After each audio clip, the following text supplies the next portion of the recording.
মানুষের অনেক কৃতিত্ব থাকতে পারে, কিন্তু যদি কেউ জুলুম করে তার সব কৃতিত্ব ম্লান হয়ে যায়। হাজ্জাজ ইবনে ইউসুফ বহু সাহাবী হত্যা করেছে, বহু তাবিঈ হত্যা করেছে। হযরত সাঈদ ইবনে জুবাইর রাহিমাহুল্লাহর মতো বুজুর্গ আল্লাহওয়ালা মুহাদ্দিস তাবিঈকে হত্যা করেছে। এরপরই শুরু হয়েছে তার পতন। কারণ কিছু জায়গা আছে ওখানে হাত দিলে সাথে সাথে অ্যাকশন শুরু হয়ে যায়।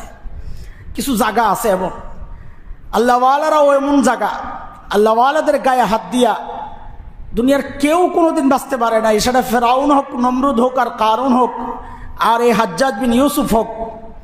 সাঈদ ইবনে জুবাইরকে যখন সে হত্যা করে, আল্লাহ তাআলা তার হৃদয়ের মধ্যে একটা আগুন জ্বালায়া দেয়। সে শুইতে পারে না, ঘুমাইলেই খালি দেখে সাঈদ ইবনে জুবাইরকে আয়সা হাত ধরে বলতেছে, এই আমারে কেন হত্যা করছো, আমার অপরাধটা কি? তোলাফায়া ওঠে, সে ঘুমাইতে পারত না। হযরত হাসান বসরি রাহিমাহুল্লাহকে ডাকছে, আমার এই অবস্থা, আমি কি করব?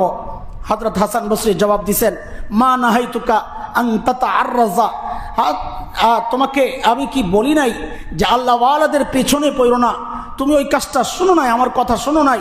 এখন পরিণতি তোমাকে ভোগ করতেই হবে। এটা তো দুনিয়ার পরিণতি। জালেমরা দুনিয়ায় তার শাস্তি ভোগ করে যায়, আর আখিরাতের শাস্তি তো আছেই। আল্লাহ তাআলা বলতেছেন, ইয়াউমা লা ইয়ানফাউয যালিমিনা মাযিরাতুহুম, জালেম সে যখন আল্লাহর কাছে বলবে আমার ভুল হয়ে গেছে, আমারে মাফ করে দেন, আমাদের ভাতের হোটেলের মালিকের মতো আমার ভুল হয়ে গেছে, আমারে মাফ করে দেন। যারা জুলুম করে তাদের মাফ দুনিয়ায়ও হয় না, তারা মাফ আখিরাতেও পাবে না ইনশাআল্লাহ। জালিমকে আল্লাহ ছাড়েন না। আমরা আগে আলোচনা করেছি বহুবার, আল্লাহ ছাড় দেন ছেড়ে দেন না, এই কথার সাথে আমি একমত না। আল্লাহ ছাড়ও দেন ছেড়েও দেন।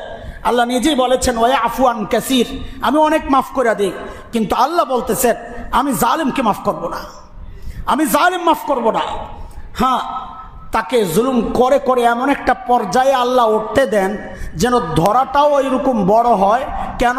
যেন ওই ধরাটাও সারা দুনিয়ার জন্য উদাহরণ হয়ে যায়।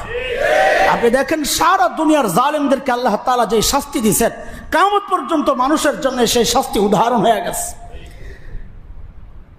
মা লিয-যালিমিনা মিন হামিমিন ওয়ালা শাফি'in ইউতা', আল্লাহ বলতেছেন জালেমের কোনো সুপারিশকারী হবে না, কেউ করলেও তা গ্রহণ করা হবে না। জালেমের পক্ষে কেউ থাকবে না, তার অপদস্থ হওয়া নিশ্চিত। ওয়ালাহুম সুউদ-দার, আর জাহান্নাম তো নিশ্চিত আল্লাহ বলতেছেন। আর ইতিহাসও তাই বলে। আপনি দেখেন না, দুনিয়ার সর্বপ্রথম জালিমকে মানুষের ইতিহাসের সর্বপ্রথম জালিমের নাম কি? কাবিল। কাবিল সর্বপ্রথম জালিম, যে জুলুম করে নিজের ভাই হাবিলকে হত্যা করেছিল।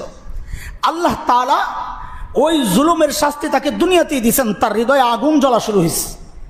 প্রথমেই তো সমস্যায় পড়ছে, লাশ কি করবে? বুঝো, কারণ এর আগে তো কেউ মারা যায় না, এই লাশ দাফনের সিস্টেম জানে না। বসে বসে চিন্তা করতেছে। আল্লাহ তাআলা হযরতে আদম আলাইহিস সালাম তখন ছিলেন, তিনি সর্বপ্রথম মানুষ, যেমন সর্বপ্রথম নবীও। হ্যাঁ, হযরতে আদম নবী ছিলেন। তো সব যুগের নবীরা ওই যুগের শ্রেষ্ঠ শিক্ষক, এটা মাথায় রেখেন।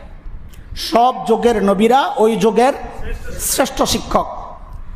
এখন শিক্ষক যেহেতু আছেন, আল্লাহ তাআলা চাইলেই কিন্তু পারতেন আদম আলাইহিস সালামকে জানায়া দিতে ওহির মাধ্যমে, আপনার এক ছেলে আরেক ছেলেকে হত্যা করছে, দাফন করতে পারছে না, সে জানে না, আপনি যায়া তাকে দাফন শিখায়া দেন, তাকে দাফন করে দেন। আল্লাহ তা করেন নাই। দেখেন, আল্লাহ তা করেন নাই, কারণ জালিমের সহযোগী আল্লাহ কাউরে বানান না। জালিম একা হয়ে যায়, সব যুগেই জালিম একা হয়ে যায়। আল্লাহ তাআলা কি করলেন? দুনিয়ার মধ্যে সবচেয়ে ধুরন্ধর, হিংসুক, লুবি একটা জানোয়ার আছে, তার নাম হলো কাক। জানোয়ার বলতে আমরা বুঝি চার পাওয়ালা জীব, পাখিও একটা, যার জান আছে তাকে জানোয়ার বলে।